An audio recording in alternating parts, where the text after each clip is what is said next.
All right, guys, so since that works so well doing the temperature sensor, I'm going to go ahead and install this impeller kit so on the Westerbeke generator. So if you've been following me for a little while, I've done a little bit of work. I did some rewiring, still have to close all this up and kind of clean it a little bit. I just got it to the point where it's working, but I want to go ahead and jump in and get the preventative maintenance done before the holidays. So I have the seacock off, went in and switched that off already, and I'm going to start and guess which socket it is. So this water pump, perfect guess. So this water pump has, I want to say eight nuts on it, and I'm just going to go ahead and crack them loose real quick. So I should have brought my little tray that I use when I get it loose, but we should be okay. I'll try to keep track of everything.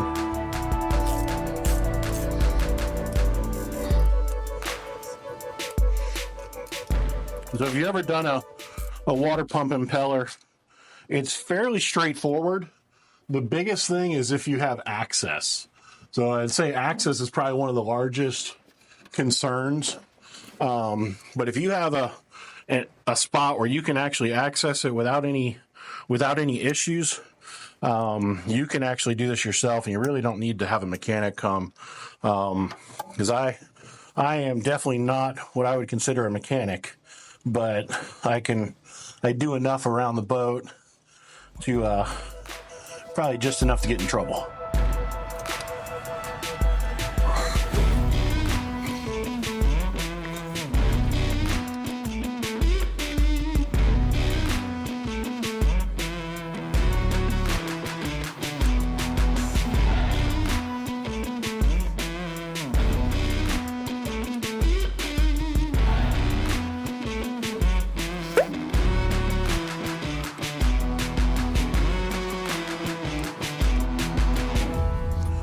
Hopefully you can see what I'm doing. This fuel line here is not in the way. All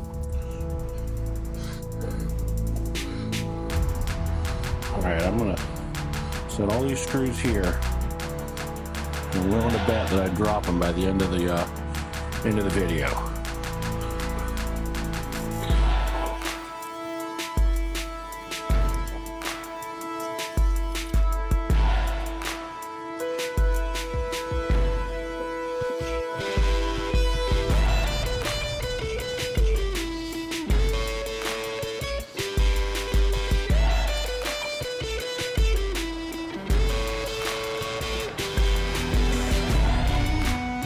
So this is just part of the preventative maintenance. The generator calls for about every 100 hours.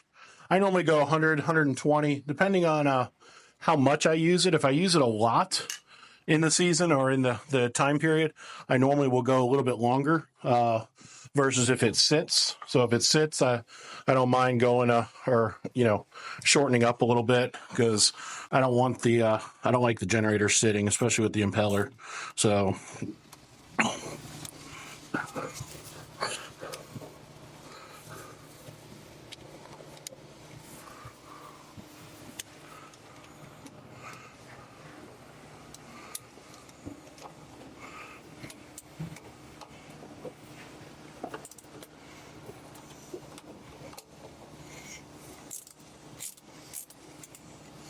all right, starting to get some water dripping, which is a good sign we're got it loose.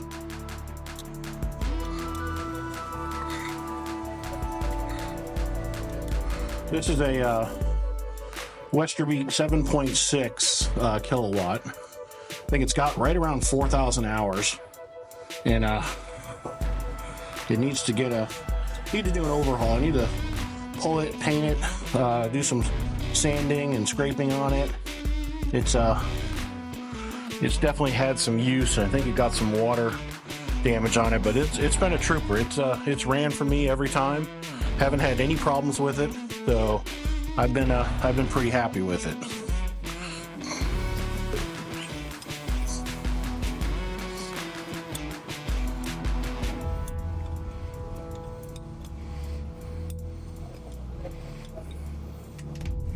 And just drop the nut.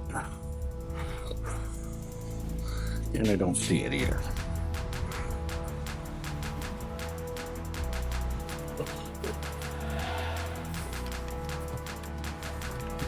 There it is.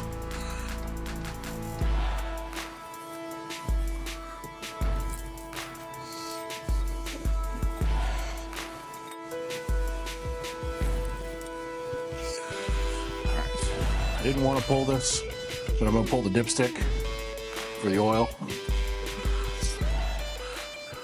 Not really a big deal, but I didn't want to pull it because I'm working with water and I didn't want the water to get in there. But I'm just going to pull it out real quick and get this last bolt off, which it's being a pain.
All right, so there's the plate for it. I'm going to go ahead and put the dipstick back in, so don't want to risk getting any water in there.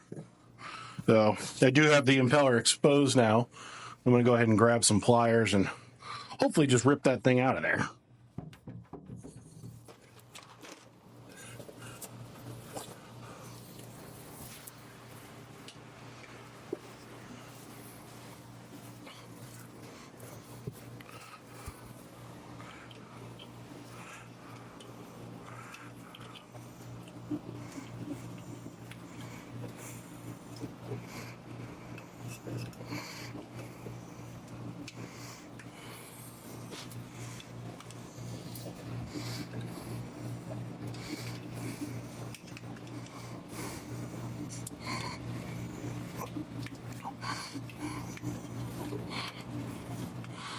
There we go. It started.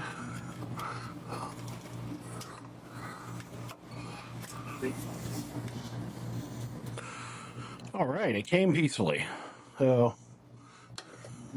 and you can see this one actually looks a lot better than the last time when I pulled it out.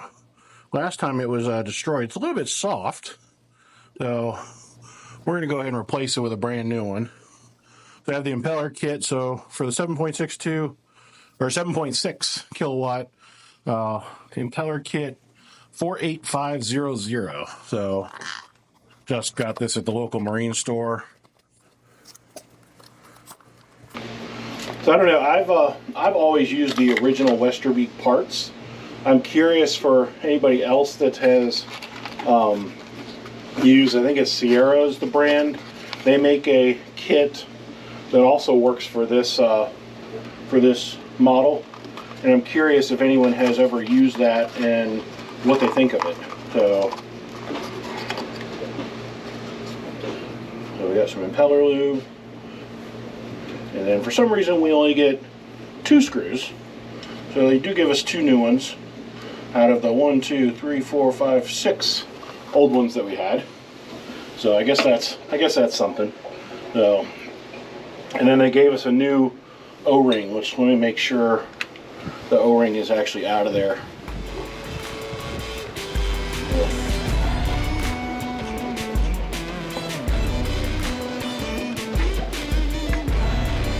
The O-ring is stuck in there.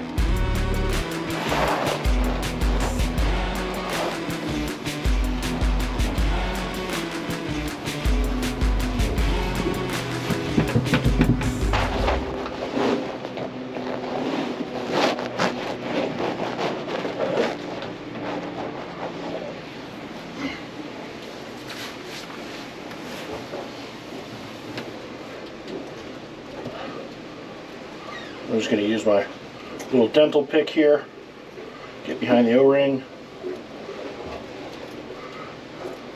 pull the old one out.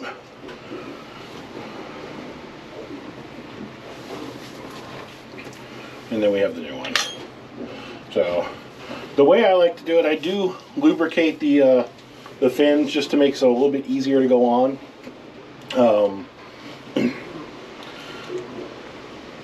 It's just the way I kind of like to do it. So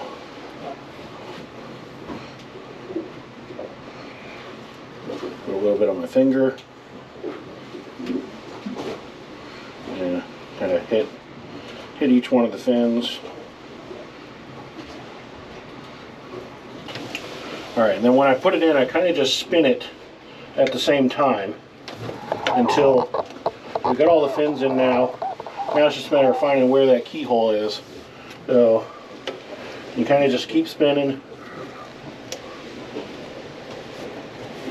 And then there it is, it seats. We got the new one in now. Then we're going to put the new O-ring in.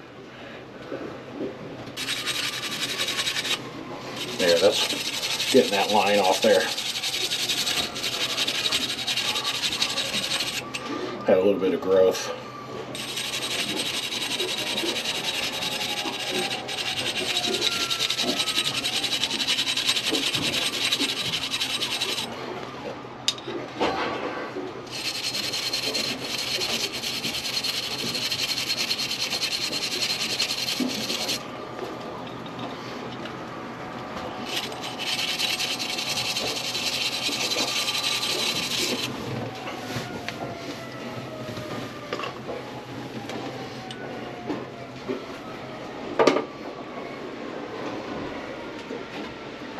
That's much smoother.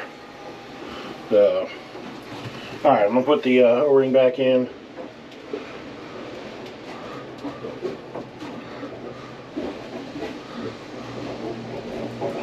Get it to stay.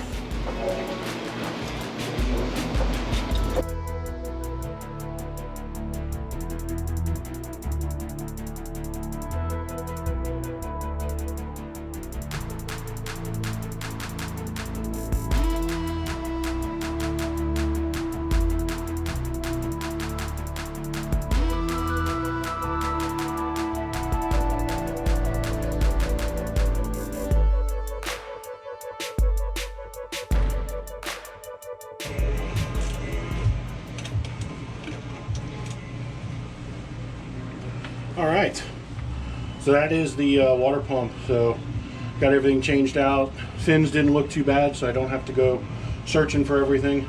So anybody that's not familiar, so the water comes into the boat down there, and then it actually comes in through, looks like this hose right here, and then goes through the water impeller down here to the heat exchanger, which is here. And I'm actually going to go ahead and check the zinc.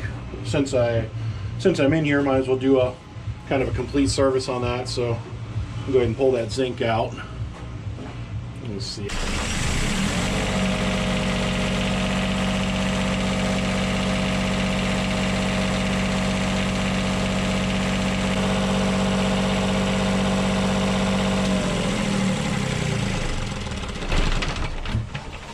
Alright, no water dripping. So I looked at the water pump here and also the heat exchanger, no issues.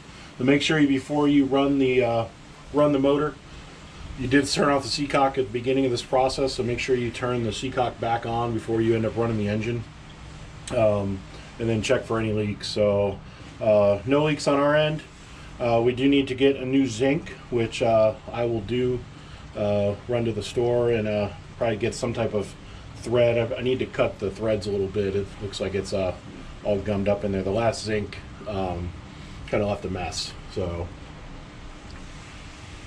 all right, so that's how you change a water impeller.